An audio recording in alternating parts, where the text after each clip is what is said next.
You're listening to the Options Insider Radio Network, the home of the Options Podcast. For more quality options programs, visit theoptionsinsider.com or search for Options Insider Radio Network in your podcast provider of choice. Listeners can also access all of our programming through our mobile app available in the iTunes and Google Play stores. Select programs are also available via live stream at mixlr.com/options-insider. That's mixlr.com/options-insider. Don't forget to follow along with your favorite programs and submit your own questions for the hosts at twitter.com/options, stocktwits.com/options, facebook.com/theoptionsinsider, or via questions at theoptionsinsider.com.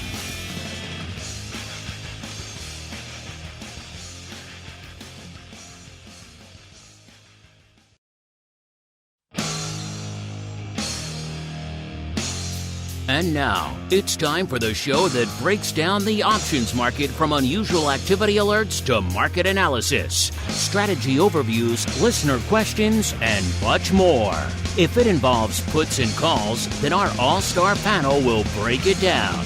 It's time to hit the Option Block with your host, Mark Longo from the Options Insider Media Group, and co-hosts, Uncle Mike TOSAW from St. Charles Wealth Management, along with Mark the Greasy Meatball Sebastian and Andrew the Rock Lobster Giovinazzi from OptionPit.com. And now, get ready to hit the Option Block. All right, everybody. That music means we are back once again for your bi-weekly dose of all things options related, a program known around the globe as the Option Block, although the cool kids call it the old OB. My name, of course, Mark Longo from theoptionsinsider.com, as well as from the ever-exciting, at least we tend to think so in these parts, Options Insider Radio Network. Speaking of these parts, I'm not in my usual location. Nope, I have relocated down to the southern studio. So if I sound a little bit different, that's why. Listeners, be coming at you down here, I should say, for a few weeks. So look forward to a lot of fun content from the old southern studio. We know one thing at the end of the day: rain, nor sleet, nor southern studio will keep us from our appointed rounds here on the network today. So look forward to all the fun content you guys usually expect from us throughout the week. Of course, if you want even more content, and hey, who can blame you? These are crazy, tumultuous times. We all need a little bit of extra content, a little bit of extra helping hand out there. TheOptionsInsider.com/pro is the place to go. The second you hit that button, listeners, 200 plus episodes of awesome content waiting at your fingertips for you folks to mainline. More coming all the time. You also get early access to a lot of cool stuff that the rest of the network has to wait weeks, if not months for. So a lot of cool stuff out there, listeners. TheOptionsInsider.com/pro, the place to go to learn more. Man, we're already coming up on it. Already almost time to give away the June Pro Trading Crate. Hard to believe, man. June flying by out there. So get your name in the hat before the end of the month. Hit that button to get your name entered, and you too can win fabulous prizes. And let's see who's joining us on the old program today. First, let's go out to a sleepy, some might say a tranquil hamlet outside of Chicago, known as St. Charles, where we are joined once again by the uncleest of Mikes, Mr. Uncle Mike TOSAW from St. Charles Wealth Management. Uncle Mike, welcome back to Ye Old OB, sir. Always happy to be back on Ye Old OB out here in the sunny, sleepy, tranquil hamlet. Oh, good to hear things are sunny and sleepy. Are you getting ready for the big, is it NASCAR F1? I forget, the big race. Are you coming down this week, Mr. Uncle Mike, to the big city to watch the big race? Did you secure your tickets? I did not. I'll be up in northern Wisconsin with family this weekend. I am not going, obviously, either. I'm out of town, but it was crazy to drive down Michigan Avenue and see them erecting bleachers along the side of the street. I've never seen anything like that before, so that was certainly fascinating. Should be an interesting sight, I think, watching those cars go screaming down Michigan Ave and around the area out there. Should be interesting stuff. And also joining us from a place where I believe, I'm not sure if it's NASCAR or F1, one of them is coming to his environs. I believe around the time of RMC, it is Austin, where we are joined once again by the greasiest of meatballs, Mr. Mark Sebastian from OptionPit.com. Mr. Meatball, welcome back to the show. To you as well. Hey, good to be here. I'm excited to be here. Interesting little trading day we've got going right now. It is interesting. But before we get there, listeners, it is Monday. It is time to kick off our trading week in high style. I will let both of our compatriots here prepare their buzzer hands so they will be ready. No music, obviously, for the Jeopardy theme because I am in the Southern studio. We're going to kind of do it old school here instead, listeners. But get your buzzer hands ready, Unklest of Mikes and Greasiest of Meatballs, because today's trivia question has to do with one of the seminal wrestlers of the 80s. This is a guy that most people, even Andrew knows this guy. Let me put it that way. So he's definitely one of the big three. If you had to name a big three trifecta of the 80s wrestling, this guy would probably be up there. Most people know who he is. I was just at some wrestling events for a different promotion this past week in Chicago, and people still wear shirts of this guy. It's just, he's legendary. He's iconic.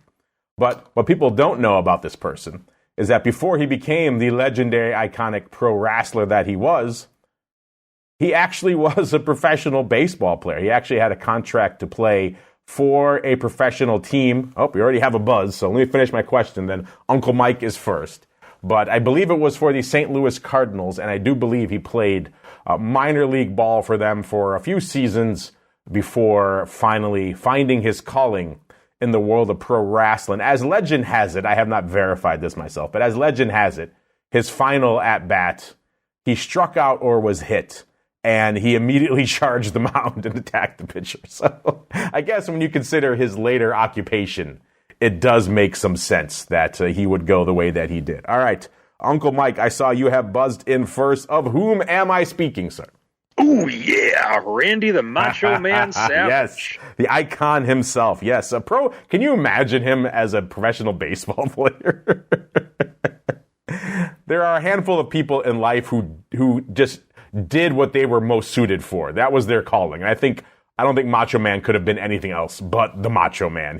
That was what he was. If you listen to wrestlers talking about him who knew him back, they said he never turned that gimmick off. He was Macho Man 24/7. He talked to you in the locker room like that. Ooh, yeah, that was just the way he was. So the notion that he would be a MLB player is kind of funny. Do you have any enduring memories of the Macho Man in the MLB, Mr. Uncle Mike? Too many to mention, but I do remember in third grade reading an article in Pro Wrestling Magazine, or I forget where I was, some article, something about the Macho Man, and I just remember him being quoted as saying, "Yeah, I had to give up baseball. It just wasn't satisfying enough at the end of the day. I wanted to get my frustrations out, so that's why I had to get into professional wrestling." Good way to get your frustrations out. Either that or you charge the mount, one or the other, as we keep on rolling right on into the trading block.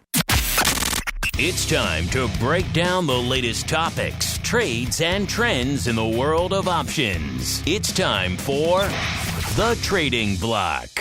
All right, everybody, welcome to the trading block, the portion of the show where we break down what the heck is trading? What is lighting things up out there? What is going on out there, listeners?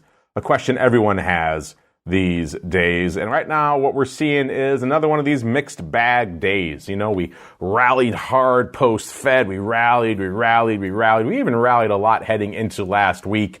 Then it seemed like the rally kind of petered out a little bit. We were threatening that 4,400 level. Now have retreated back away from it, back below the 43.5 level as well. A few attempts were made in that sell-off period to maybe try to rally it again, but it seems like they just ran out of gas. So is the bull market exhausted? Are we just taking a pause here? Is this, of course, the calamitous canary in the coal mine that the bears would have you believe that we are just headed for nigh on the apocalypse to the dark side? I will say some of the headlines coming across over the weekend to give you a bit of pause. If you had heard the notion that there was a rogue mercenary army marching on Moscow, you would have thought you were living in the 13th century, not in the 21st century. So these are some of the headlines we've come to expect in the post-pandemic era. Moscow girding its defenses for attack by a rogue mercenary army. Of course, a potential coup in the making over there in Russia. That appears to have fizzled out, which apparently this Wagner mercenary group leader never watched Game of Thrones or Sopranos or any other show where the lesson was, you know, if you come for the king, you best not miss, because bad things await those who do half-hearted coups. So we'll see how long this person is for the world now that he has challenged the might of Putin. But intriguing stuff nonetheless. Coming into the start of the week, we are seeing the S&P 500 taking a bit of a break today, off about 0.25%. The Dow rallying, though, up about 0.1%, and the NASDAQ taking it on the chin, off nearly a full percent, about 0.8%. All that means our vol friends, including our friend Mr. VIX, trending away from the 12 handle, which I'm glad to see. I mentioned it on Vol Views on Friday. That 12 handle just gives me the willies. Whenever I see it, the hair on the back of my neck stands up because I get all this PTSD from 2017. If you weren't around in 2017, you're lucky, listeners. It was not a great year for options trading. It was not a great year for volatility. It certainly, we saw a lot of the business, a lot of the exchanges, the brokers kind of fall by the wayside. The volume shriveled up. It was a terrible year for options, all things considered. So when I see that 12 start lurking on the horizon again, it does give me a little bit of the old goosebumps on the hair of my arm and the back of my neck start standing up. Thankfully, we are moving a little bit in the other direction today. I'm not saying I need a VIX of a 30 either. I just need a little bit away from the 12 handle for comfort. 14.25 right now, listeners, up almost a full point, about 0.85.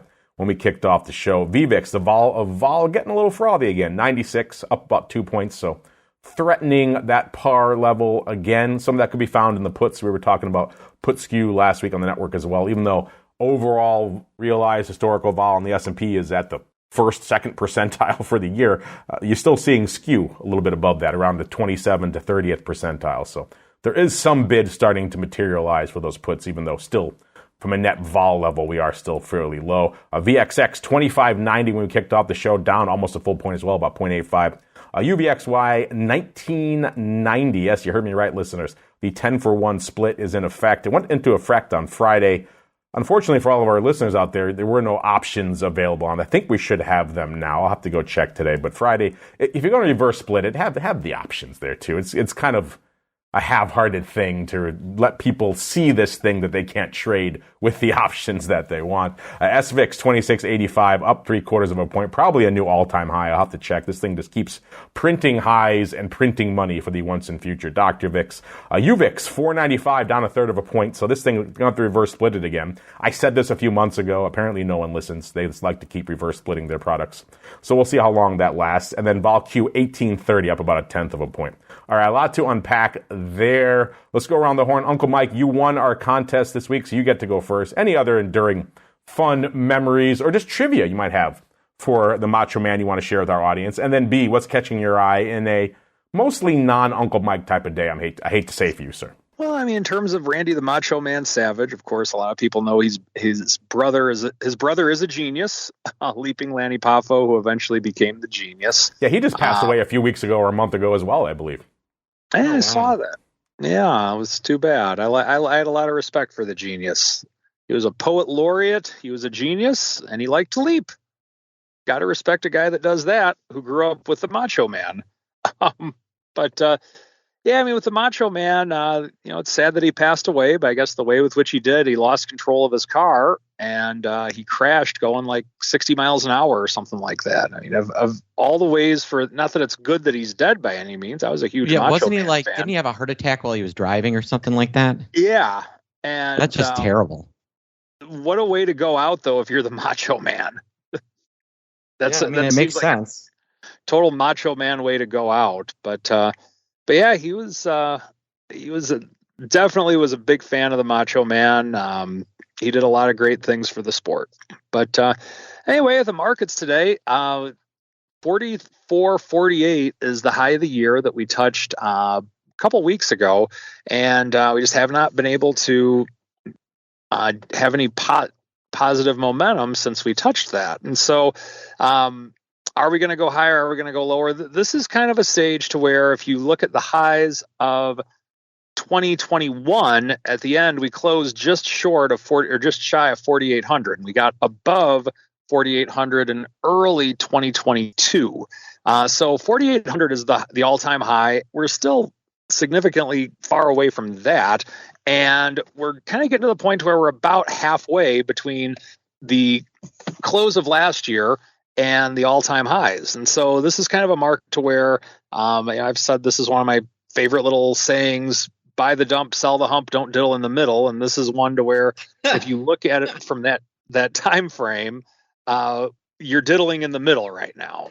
And so I love how Mark cracks up like he's a while, Mike, and I love it. He's never heard that before. He's just losing his mind over there. I'd forgotten about it, and that just warmed my heart. Thank you for that. No problem. Happy to do it. But so with that being said, a lot of things with which I'm looking at right now, I'm cautious. I know my whole trademark thing is I'm long-term bullish, short-term cautious.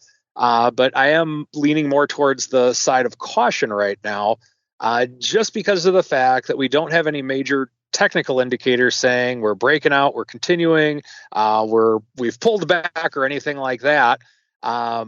We're not continuing to make new all-time highs every day. We're not dipping and touching support. We're just kind of in the middle.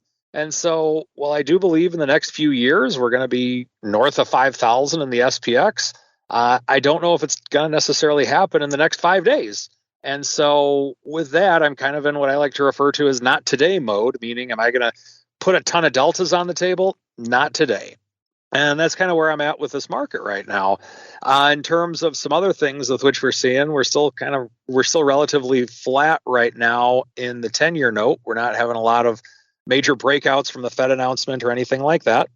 And then I just think with where we are, combine the fact that we're in the summer and a lot of times we don't necessarily have major rallies in the summer, although they do happen. And where we are from the market standpoint, really not a lot to make me want to get super long this market. So I guess I'm just bullish right now, I guess if I'm just bullish, that makes the market that's bearish compared to most people, I guess. And the bull side of the equation is like what Mark was saying, is that if we have the headline risk that we had and the S&P is only down roughly 10 points on the day after war in Russia, if you will, we're just kind of not doing much right now. So that's what I'm seeing today. Wow, even the perma bull only mildly bullish right now. That should give you some pause, listeners out there. Let's turn now to the greasiest of meatballs, Mr. Mark Sebastian. Mr. Meatball, sir, if you have any enduring memories of Mr. Macho, have at it. Who doesn't, of course? The Slim Jim commercials leap to mind. All sorts of fun stuff with the Macho Man. And then B, what's catching your eye in this market that is now post-mercenary army, I should say, marching on Moscow? Never thought I'd say that on this show. But here we are. Here's where we find ourselves in 2023. What you got, Mr. Meatball? Well, I loved him as Buzzsaw in the original Spider-Man movie. Yes, which absolutely ruined his life because he got horribly injured making that movie, and that got him addicted to painkillers and everything else. And oh, geez. Kind of led to his downfall. Because he had to do those scenes, I guess, so many times. He did his own stunts, and he just mangled his back and apparently never recovered from it. Ugh, that's terrible. He was a great wrestler and just he always was, in any other era, he would have been the superstar, and he just happened to come up at the same time as Hulk Hogan. He was so dynamic and interesting and technically proficient that the timing of his rise was a little unfortunate. Looking at the market, it's interesting, Mark. On the open, the NASDAQ was up and everything else was down. Market breadth was terrible. Now, as the day has progressed, we've seen the NASDAQ really kind of fall apart. The Dow flipped from down about 0.25% to now up. The Russell is up now. And market breadth is actually positive today.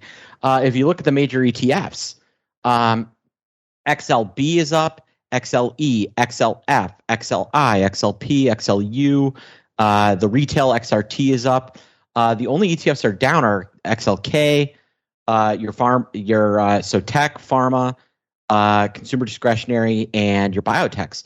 So this is kind of, dare I say it, like today's kind of a risk-on day because they're coming out of big tech, out of the Mag 7, if you will. And rolling back into energy and some of the other names like that. Just really kind of interesting and unique. People keep asking me, people today were asking me, why is the VIX up and vol futures and, the vol ETPs down, and was trying to explain that, we've got kind of this weekend effect, and, that's pulling VIX up, but the vol futures were kind of prepared for that already. And that's why you're seeing what you're seeing.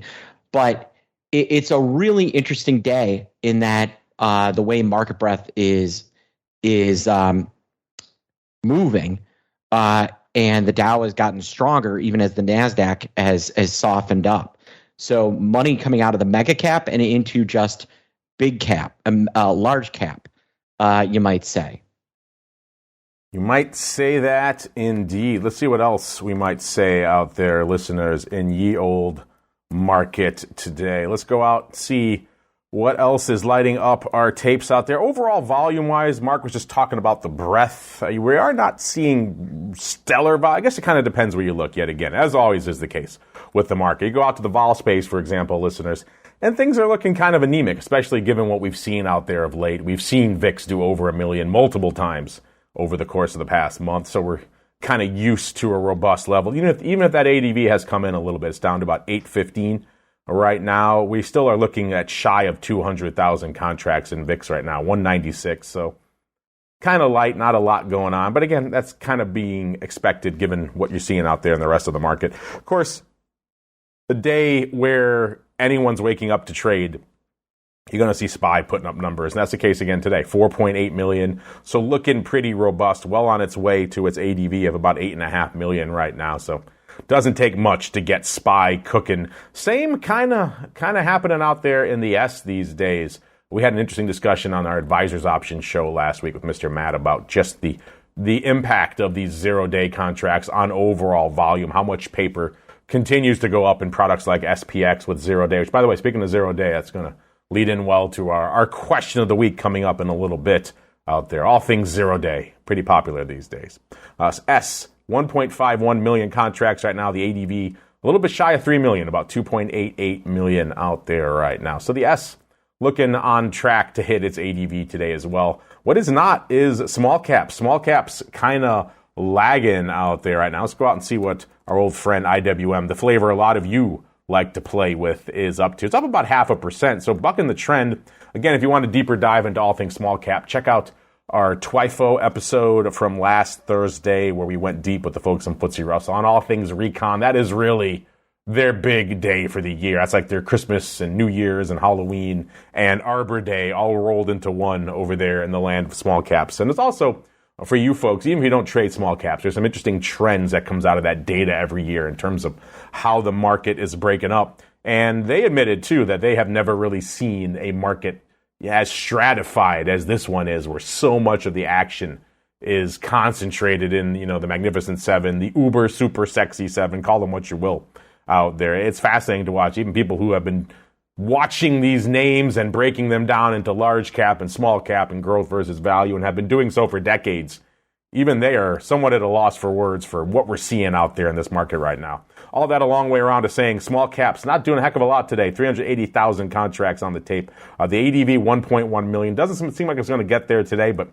I've been underselling IWM volume for a while, and they've been proving me wrong. So let's see if today is another day that continues to do so. The Q's a little robust today. 2.2 million contracts on the tape for the Q's. The ADV surging strongly in the right direction, back up to about 3.3 million. It was down well shy of 3 million not too long ago. Now back up north of it, I should say. So just a lot of paper out there in Q's land. That continues today. Let's get out to the single names. Let's see if we find some paper out there. And the answer is kinda. It's a respectable day. You have to respect it.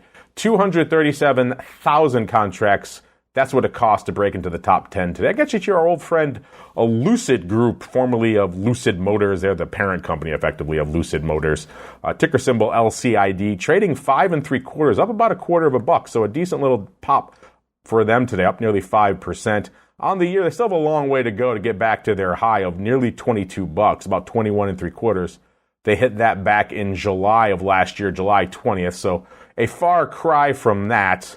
They are still pretty much within spitting distance of their 52-week low, which is right around $5.50. So 5 3/4, I guess when you look at it in that light, not amazing. But then again, it's better than it was. They were hanging out right at their low right before this. So apparently any rally they'll take. We have been talking about upside in these smaller EV names for a while. We were joking with the Flowmaster last week about Ride and how he may have gotten into that underlying a little early. But we also talked about options paper out there. We talked about Nikola on the Options Oddities last week.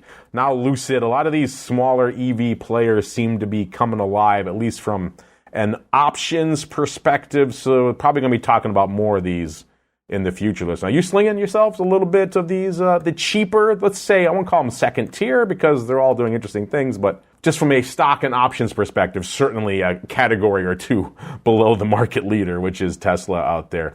Number 9, let's see, we've got 245,000 contracts for the old Alphabet. So maybe some of that steam coming off that AI machine that was just charging north, seemingly unstoppable for the better part of the last month and a half or so. Alphabet, obviously, in the vanguard of that, coming off a little bit now, off about 3 2/3 of a point, exactly 3%, trading 118 2/3 out there right now. So intriguing stuff out there for good old Google at number 9. Number 8, going back to 2021, it's the king of the apes. It's AMC, trading $4, pretty much even, kind of unched on the day. Not a banger day out there. You know the story of AMC. It's been quite the roller coaster ride. Even over the course of the past year, people forget it got up to $27.50 in August of last year. So when we did this rally dance last year, AMC participated hard, up to $27.50. Obviously a far cry from that now with $4, but still putting up some options paper to the tune of close to 250,000 contracts. Number 7, will he take a break from all things formerly known as Facebook to fight in a cage against Elon Musk? That's the world we live in. Mercenary armies are marching on Moscow, and Elon Musk and Mark Zuckerberg might fight in a cage, and it might actually happen. This is the world we live in. Maybe the market not liking that, listeners, because they're coming from Meta a little bit today, off about $10, trading 278 3/4 right now. Obviously, they've been on the rampage of late, so they have a lot to give back if they so choose. But it is kind of funny that their CEO now talking about it. It reminds me of an episode of Friends where they had Jon Favreau playing that tech entrepreneur who made a bunch of money and decided he wanted to compete in the octagon to prove his manhood. And now we have real life imitating art. Let's go to number 6 on our list. This is good old Carnival Cruise Lines. We're talking about them a lot lately. Listen, by the way, Meta had put up 265,000 contracts. If I didn't mention that because I got so distracted by the pending cage fight. Number 6, Carnival Cruise Lines, 333,000 contracts on the tape out there, trading about $14 even, off about $1.75 today. So giving back a lot of that juice that it has gained over the course of the last month. It rallied from about 11.25 all the way up to about 16, almost 16.5. And now coming back down the other way a little bit. It's obviously still a ways to go to get back to 11, but giving up the ghost a little bit today, off about $1.75, a little over 10, almost 11%. So taking some of that juice off the top. If you've been slinging some upside, a lot of people were slinging upside in Carnival lately. We one of them, listeners. Maybe not the best day out there if that is the case.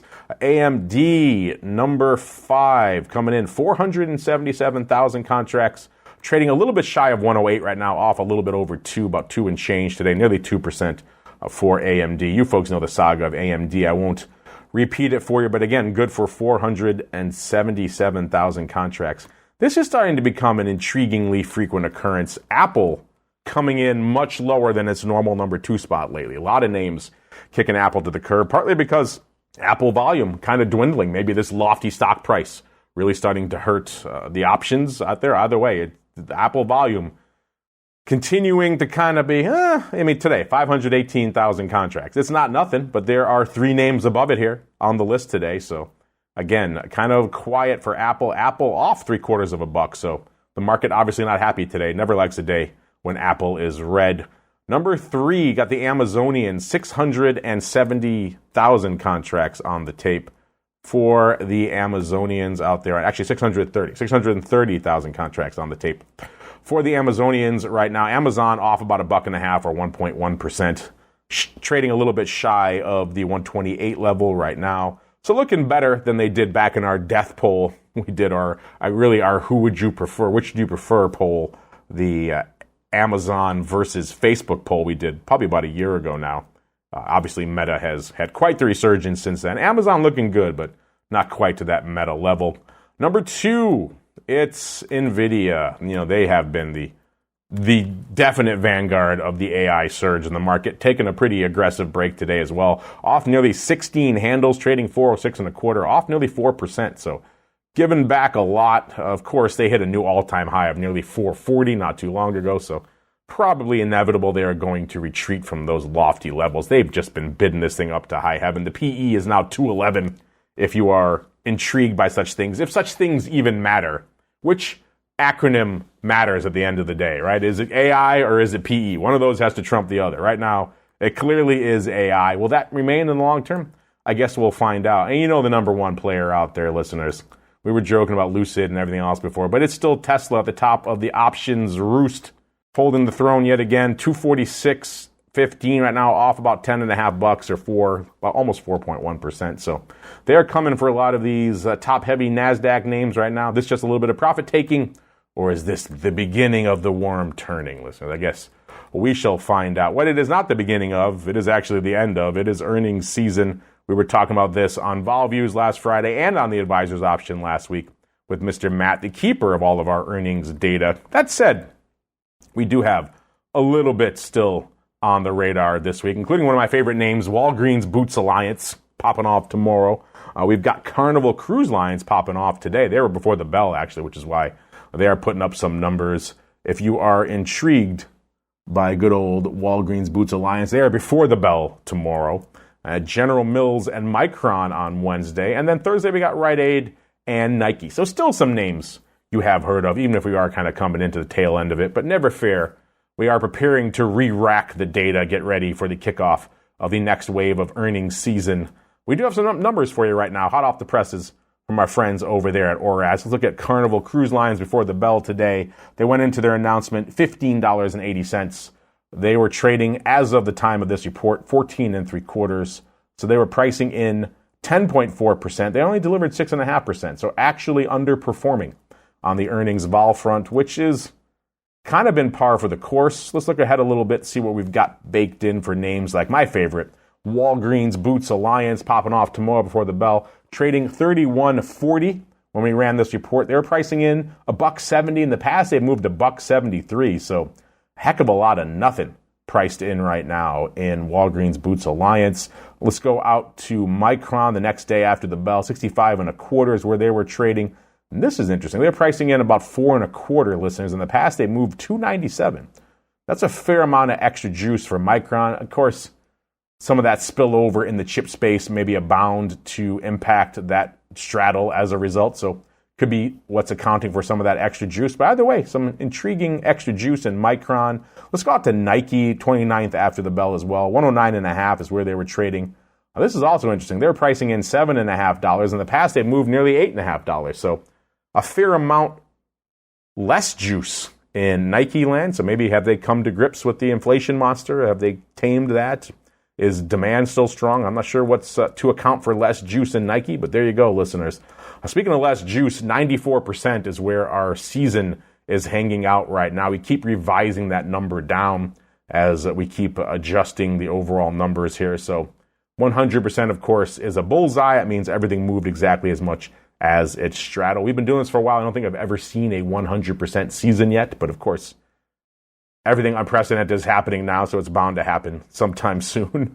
In the meantime, though, 94% right now. So it was 96% last week. We have continued to revise that down a little bit. As we keep on rolling, listeners, it's time to get weird. It's time to get wild. It is time for the Odd Block.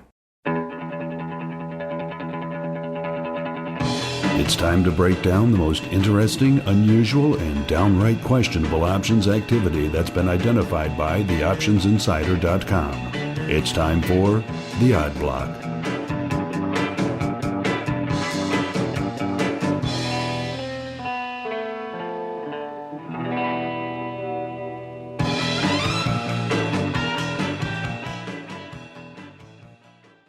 All right, everybody, welcome to the Odd Block, the portion of the show where things get weird, things get wild. Speaking of weird, Mr. Meatball, how long have you and I been talking, and the Rock Lobster, and just about everybody who's come on the show and on the network to talk about unusual activity with me, how long have we been talking about people buying crappy puts in REITs and related names, right? It seems like that trade's been going on for a couple of years now. Since the Fed started raising rates, it's been just constant put buying in these REITs. It's nonstop. Well, what if I were to tell you that someone finally bought some calls today? What would you say? Would that blow your mind? What? Yeah, what? Exactly. That was my takeaway as well. A name we talked about a lot. People have been fading. And then also it's been off for the past year, so not surprising. Actually popping a little bit today, up about 20 cents or about almost 2%. What name am I talking about, listeners? I'm talking about AGNC, ticker symbol AGNC. This is a name we've been following for quite a while. They are a parent company of Agency Mortgage Management, a bunch of other names out there. Trading, like I said, up about 20 cents today. On the year, not as great of a story, off about almost $1.50 or about 12.5%. They hit their high, looks like about a year ago, close to it. That was actually in the August run-up of last year. So $12.88 was their high. Their low came $7.30. That was back in October of last year. People forget how aggressive we moved from August to October, from the highs in the market to getting down towards the lows again. People forget about that sell-off period, and this looks like it hit Agency pretty hard at that time as well. They hit their low in October. Then they tried to rally it again. 12.14 it hit in February. So the second leg of the run-up, Agency got carried along with it. Then they sold it off again. It got down to a little bit under $9, $8.87. That was on May 24th, so about a month ago. So over the course of the past month, they've actually had a decent rally. They're up about a little over $1 or about 11%. And maybe that's what our friend here is looking at, because someone came in this morning, Mr. Meatball, and scooped up nearly 5,893 of the Jan 11 calls. They lifted the offer, paid 18 cents. I remember they have been higher than 11 just over the course of the past year. Their 52-week high is actually nearly $13. So these calls could pay off. The stock was actually right about here. It was the 10.11 when they put it up, so stock hasn't really budged. Obviously going to be earnings between now and July 24th.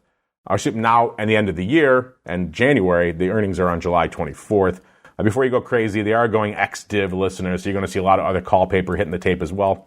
That's all if you look at it, it's garbage in the money stuff. If you're doing div plays with out of the money calls in January, then you're doing it wrong. You need to call me up and I'll walk you through how to do it. So intriguing stuff, Mr. Meatball. What are your thoughts? Someone actually buying calls on Agency. Are you down with this? I'm surprised, but maybe somebody trying to get back into the stock or thinking about buying REITs, but doesn't want to jump in until they hit a certain price. So it makes some sense from that perspective, but it is definitely outside of the norm. I'll say that is definitely an odd block, if you will. So you're not going to be piggyback on these and just diving in and loading up on all the calls and Agency? I don't think so. Yeah, it's not a terrible level price and everything. I just can't get behind the notion that this thing's going to pop hard. So I mean, it could surprise us all. There are mercenary armies marching on Moscow. I'm not sure if you heard of that. So anything could happen, but intriguing stuff. Yes, they can buy calls in these names. I'll have to go through our list of trades we are looking to pay off in this one and in Apollo and every other name out there, listeners, NLV. But we might have some we're still tracking in Agency as well. I have to imagine they are all puts. But intriguing stuff nonetheless here, listeners, as we go out to Agency. Let's keep the ball rolling. Let's go out to Baxter International, listeners. Ticker symbol BAX, BAX. Trading 44 3/4 right now, off about a quarter on the year. Let's see, a year ago was trading nearly $70, 66 3/4. That was pretty close to the high. The high came a few days later, 67.5. Ever since then, it has not looked back. They crushed it all the way down to 37 1/3. That was back in March. So yeah, this thing from pretty much July of last year to March did nothing but go straight down. Then they tried to buck the trend. They rallied it back up to about, looks like 47 1/3. That came on May 1st. Then they sold it off again back down to about $40 in late May 30th. And then over the last month or so, they've kind of rallied it again. Yeah, on the last month, this thing is up about 3.5 handles or about 8.5%. So they have come try to rally it again, getting it back up to where it is right now, about $45, 44 3/4 right now. So intriguing stuff, still down on the year, about 22 handles and nearly 33%, but not quite at the low for the year either. So intriguing stuff out here. But it seems like, Mr. Meatball, somebody is deciding to draw a little bit of the old line in the sand here in Baxter, going to the 40 strike. So one of those psychologically significant strikes you see people liking to write puts on. They came in and sold 4,620.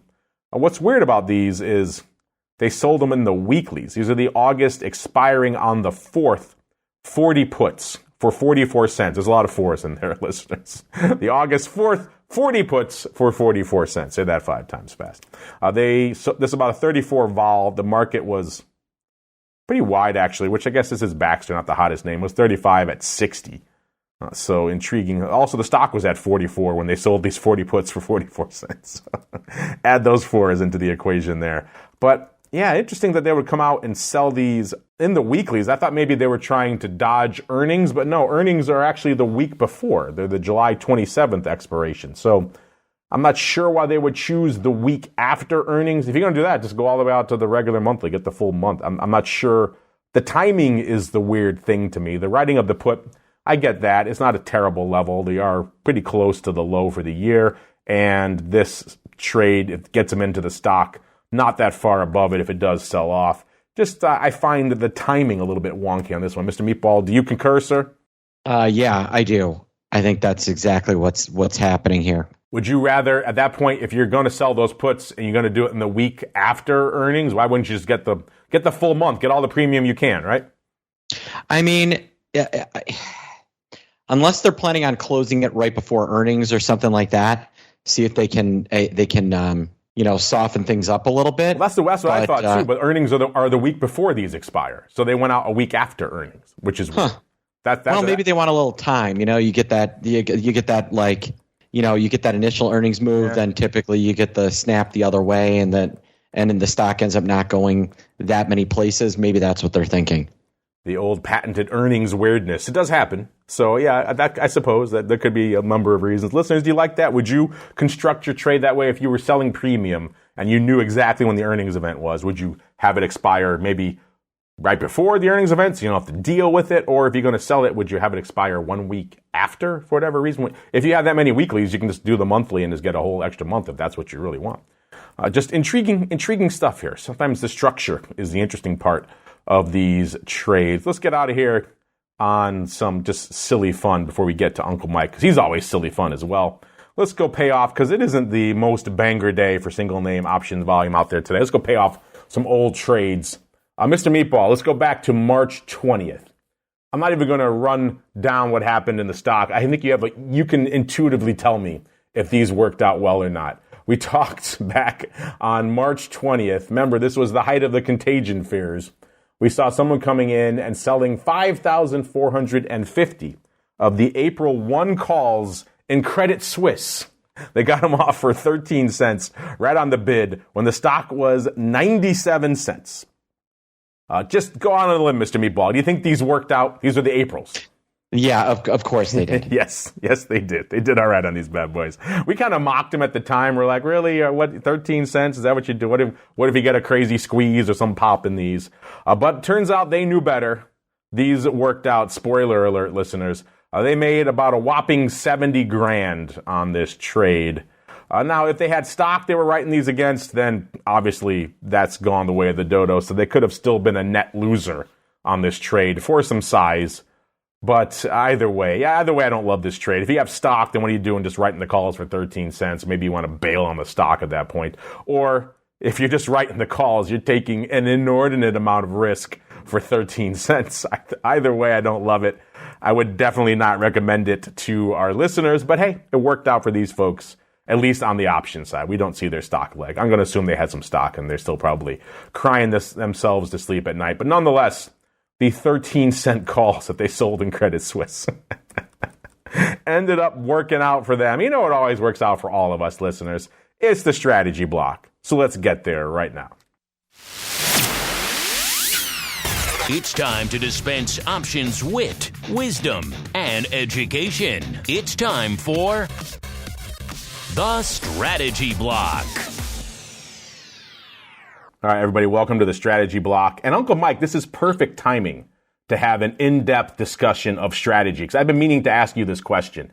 Let's say, hypothetically now, this has never happened in the real world, but hypothetically, let's say I am marching my mercenary army towards the capital of my country in order to topple the dictator who runs my country. Is it good or bad strategy to then just call that off and retreat like within 24 hours? Or should I, once I'm in for a penny, should I just go all the way? What is your advice on the strategic side of that, sir? On the strategic side of mercenary anarchistic overtakings, is that correct? You still there, Mark? Yeah, I'm here. My thing's just going crazy. Yes, I played the music for you. But yes, that is exactly what I'm talking about, sir. Mercenary tactics and strategy. Go. You know what? I mean, I've been very blessed. I happen to live in the greatest country on planet Earth, so I've never really had any need or desire for any anarchy or anything along those lines. So I can't say it's really a field of expertise for me. But I suppose if I were to live in Russia, then what I would try and do instead of trying to overtake the Russian government, I'd just move to America. I think that's what my strategy would be if I didn't want to be there. Some strategy block. I'm expecting, pincer movements and talk of logistics, and this is what I get. Move to America. All right, fine. Talk about your option strategy. Go for it. Whatever you want to do. I don't care.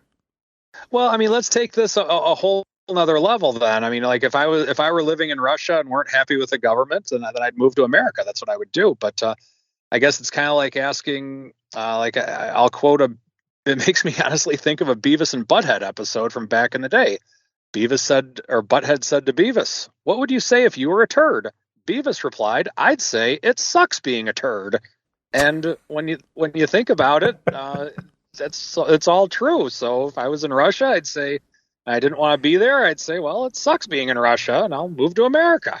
So Mark, you now have two names for this episode. I do. Either can be if I was a turd, it would suck, or you can just call it option block, diddle in the middle. Man, I'm on fire today. All of those will get us nice flags in the iTunes store. Like, what is this episode about? But yes, I did not expect the Uncle Mike Beavis and Butthead reference. So you're throwing me curveballs left and right, sir. Just like the beloved Macho Man Randy Savage, sir.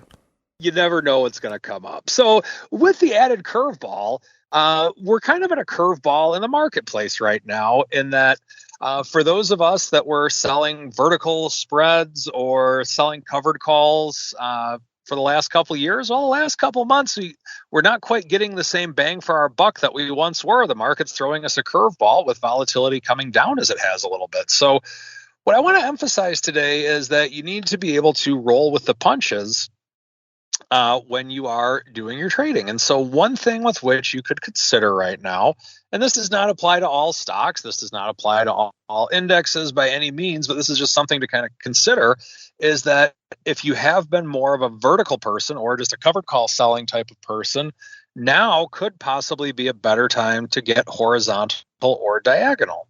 Now, what do I mean by that? Well, if you believe that volatility is lower right now, and volatility is only lower if you think it's lower. So in other words, it's only low if you think it's low. So in other words, and I'm quoting the Viceroy on this, just because the VIX is at 12 or 11 or 13 or whatever, it doesn't necessarily mean it's low. If it's low, it means you think it's going to be higher. So with that being said, if you are selling premium, what might be something to consider is maybe locking in longer term premium by buying it. So let's say that you would buy a 3 to 6 month call option and you want to sell other calls against it, whether it's the same strike or maybe a little bit above the current strike, whatever the case may be, depending on your sentiment in the market. And you can do the same thing with puts. Now it could be beneficial in that, let's say we have an increase in implied volatility. You locked in volatility at a lower price for 6 months out or 3 months out or whatever you decided to do. And then the following month, if volatility is higher, you'll get that much more juice for the strike that you're trading. Now, of course, you'll have to have, there's more than just, volatility is just one of 6 option trading factors or option pricing factors. But the thing with which to consider with this is that factor, if you believe it's low, you would be playing it in a more correct manner. So that's another thing with which to think about when doing your trading. Once again, if you're bullish on something and the market goes down, or you're bearish on something and the market goes higher, it's difficult to make money, no doubt about that. However, if you do have that factor in your favor, meaning that you're trying to use the fact that volatility is lower, if indeed that is your belief, then that can benefit your trades overall, whether you're bullish, bearish, or neutral. And that is the strategy block for today. And that's going to do it for that segment as we keep on rolling into our final segment and go around the block. It's time to tell you what we'll be watching on our trading screens until the next episode. It's time for Around the Block. All right, everybody, welcome to Around the Block, the portion of the show where we tell you what we're keeping an eye on until our next episode on Thursday. We also take a peek at what our question of the week is. And this just went live a few minutes ago, listeners. Kind of an interesting debate we've been having. We touched on this on the network last week. It's time to put it out to you folks, the ultimate arbiter of all things options. Remember, you're not the only ones looking at these polls out there. A lot of people in the industry look at these polls. So if you want to make your voices heard on certain products you want to see or certain changes you want to see, head on over to Ad Options, make your voice heard. It ripples and reverberates throughout the space in some interesting ways, including, let's see about this week's poll and what happens as a result, because everybody's asking us. Everybody was talking down at the OIC conference. All the rage is everything's 0 day right now. But everyone wants more than just SPX. They want the hot names that they trade all the time. You know, the Apples, the Teslas, all the names we always break down in our top 10 most actives. They want single name 0 days on those names. And so, obviously, it's a huge issue. There was a big point of debate down at the conference because the sticking point is the after-hours contrary exercise orders that we have on our options. You know, we talked about them before. Not a very highly utilized thing, but for a lot of professionals in the world of options, market makers and others, they still do kind of rely on that sometimes. It kind of depends who you talk to, what kind of trading style they have, whether or not they really utilize it. But it can come in handy sometimes. That short window after the close where you can decide, hey, I don't want these in-the-money options to be exercised. Those are contrary exercise orders, listeners. But reconciling that with 0 day, that seems to be the biggest stumbling block. You can kind of have one or you can have the other. It doesn't seem like we could have both with the infrastructure we have right now. So it's time for you folks to decide, listeners. If they both can't exist, one must go. Which would you rather have? The contra exercise orders, so being able to not exercise your options after hours, or your 0 day contracts in your Apples and your Teslas and all those fun names. That just went live a few minutes ago. Get over there to Ad Options, make your voice heard. This could have some interesting legs to it if we get some interesting discussion around this. Mr. Meatball, we'll start with you, sir. Where does your vote fall? B, where do you think our audience is voting? And then C, what are you keeping an eye on for the rest of the week, sir? I mean, as an ex-market maker, there's no way I would trade these if I couldn't exercise after the bell. It would just, you couldn't. Because these stocks move between 3 and 315, 4 and 415. And it, the Qs, they'll make wild moves after the hours. You need to be able to have that. My solution would be, if you want 0 DTE Apple, make them cash settled at 3 o'clock or 4 o'clock Eastern and just run a cash settled version. As a market maker, I could manage that because, at 4 o'clock, I could just dump whatever stock I was using to hedge my positions at the level, and they'd be that are expiring that day, and they'd be gone.